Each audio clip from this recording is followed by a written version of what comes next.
Hello everyone, welcome back to Online Help Guide. Today in this video, I am going to show you how to share Instagram posts to story. So watch this video till the end. To share feed items to a story, you should know that any post shared to story will have a link to the original post and the username of the original poster. Only public Instagram posts can be shared using Instagram stories. So, open the Instagram app on your device. Go to your profile by clicking the bottom right icon. Select the post you want to share. Select the paper aircraft icon beneath the post. You will see option Add Reel to your story. Click on it. Click on your story on the bottom left corner.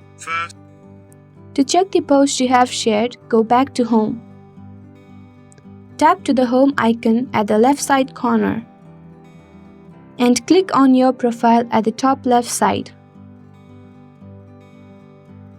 Thank you for watching Online Help Guide. Hope this video was helpful. If it was, then hit the like button and comment down if you have any questions or feedbacks.